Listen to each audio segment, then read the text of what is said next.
PhD कर रहे हैं नीदरलैंड में, हाँ। और हम्म। आईआईसी बैंगलोर के वर्क कल्चर में कितना डिफरेंसेस है। ये बहुत ही बढ़िया सवाल है। यहाँ पे पीएचडी वर्क कल्चर की बात करें तो हम्म। नेदरलैंड्स में और बाकी के यूरोपियन कंट्रीज में भी पीएचडी एज ए जॉब दिया जाता है।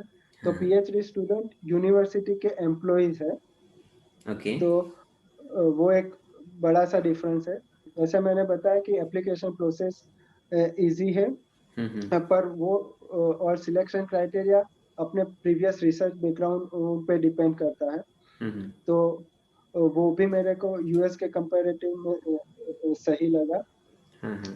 मेरे हिसाब से नीदरलैंड में पीएचडी करने का सबसे बड़ा एडवांटेज ये है कि यहाँ पे पीएचडी स्टूडेंट खुद अपने प्रोजेक्ट का मैनेजर रहता है। ओके। सुपरवाइजर एंड प्रोफेसर लोग है पीएचडी को गाइड करने के लिए, सुपरवाइज करने के लिए। पर हम्म। पीएचडी को कौन से आइडियाज पे काम करना है, कौन सा अप्रोच लेना है, उसका okay. Final decision PhD students के हाथ में रहता है। आईएससी में भी प्रोफेसर बहुत ज्यादा फ्रीडम देते हैं, तो आईएससी में भी ऑलमोस्ट सिमिलर सिस्टम है। पर कभी कभी सिचुएशन प्रोफेसर पे भी डिपेंड करती है। तो कुछ हम्म। कुछ केसेस में काम थोड़ा गड़बड़ा जाता है आईआईसी में। Hmm. In compare to Netherlands it is like almost kind of rule के PhD will make final decision about his work.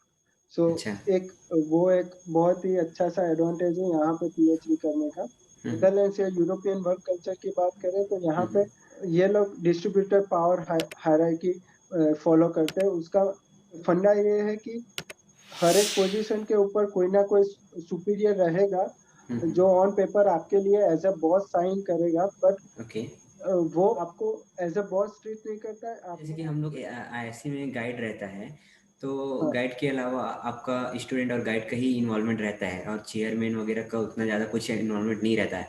तो वहाँ पर क्या हो रहा है पीएचडी में, मतलब आपका कोई और कुछ है सुपरवाइज़र के अलावा, ये बोल रहे हैं अभी? हाँ, बिल्कुल बिल्कुल। यहाँ पे ऑलमोस्ट सभी प्रोजेक्ट सिंगल फैकल्टी के अंडर नहीं रहते। वो लोग कम से कम 2 या 3 फैकल्टीज हर प्रोजेक्ट में इन्वॉल्व रहते हैं। हम्म। अगर मैं मेरे स्पेसिफिक केस की बात करूँ हम्म। तो मेरे केस में 3 अलग ग्रुप हम्म। इन्वॉल्व है मेरे प्रोजेक्ट में, जिसमें से 2 ग्रुप टीयू आइंडोवान के हैं और एक हम्म। ग्रुप आम्स्टरडम का है। ओके। तो और हर एक ग्रुप से 2 या 3 फैकल्टी मेंबर इन्वॉल्व है प्रोजेक्ट में। तो ये कोई भी प्रोजेक्ट में एज अ ग्रुप काम करते हैं और इंटर ग्रुप कोलैबोरेशन बहुत ही अच्छी तरीके से हो ओके। जाता है यहाँ पे। हम्म। अगर किसी का प्रोजेक्ट इंडिविजुअल ग्रुप के अंदर भी है तो भी कम से कम 2 फैकल्टी मेंबर्स इन्वॉल्व रहते हैं। ओके। तो जैसे कि आईआईसी में बहुत सारे जो प्रोजेक्ट होते हैं प्रोफेसर के अंडर हम्म। में है ना, लिमिटेड होता है, हम्म। और ऐसा नहीं होता हाँ। है कि आप बहुत अच्छा इंस्टीट्यूट से कहीं बाहर के या फिर कोई आईआईटी से कोलैबोरेट कर रहे हैं। छोटा हाँ। छोटा इंस्टीट्यूट है जिससे कोलैबोरेट करते हैं। तो जैसे कि आप बता रहे हैं कि वहाँ पर मैक्सिमम जो प्रोजेक्ट्स होते हैं वो 2-3 इंस्टीट्यूट मिला करके करते हैं। तो इस कोलैबोरेशन से क्या फ़ायदा मिलता है एक पीएचडी स्टूडेंट को? इसका मेन तो एडवांटेज है कि हर एक ग्रुप का अपना खुद का एक्सपर्टीज रहता है। तो अच्छा। और वो अपना एक्सपर्टीज एक दूसरे के साथ शेयर करते हैं।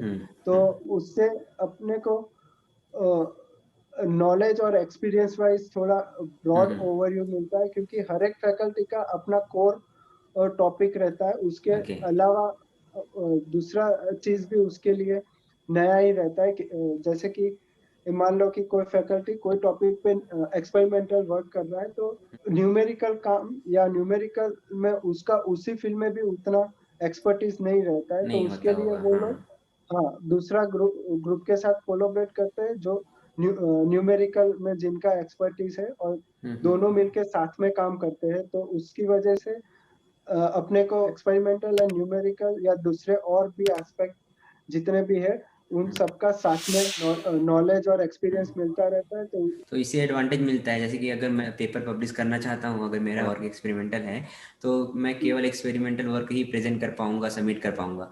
लेकिन वही अगर कोई फॉरेन यूनिवर्सिटी में, अब्रॉड के कोई यूनिवर्सिटी में है, और अगर आप उसका कोलिब्रेशन है, तो एक्सपेरिमेंट भी करेगा बंदा, लिंक करना है तो दूसरे हाँ अपने मॉडलिंग। ग्रुप को दे देगा, और मॉडलिंग करके दे देगा, तो उसका पब्लिकेशन का ज़्यादा चांसेस बन जाते हैं यहाँ पर, और अच्छा पेपर भी निकल सकता है। हाँ, बिल्कुल, बिल्कुल। पब्लिकेशन वाइज़ भी और फंडामेंटली अंडरस्टैंडिंग वाइज़ भी हम्म। आपको एक दूसरा ओवरव्यू मिलता है, तो हम्म। उसकी वजह से आपका लर्निंग भी बहुत अच्छा-सा रहता है। हम्म। क्योंकि ये लोग अब खाली पब्लिकेशन के लिए ही नहीं साथ में काम करते, पर रेगुलरली मीटिंग भी होता रहता है, तो हम्म। दोनों का अप्रोच डिफरेंट है पर फील्ड हम्म। सेम है, तो उसकी वजह से हम्म। पूरा ओवरऑल ब्रॉड ओवरव्यू मिलता है ओके।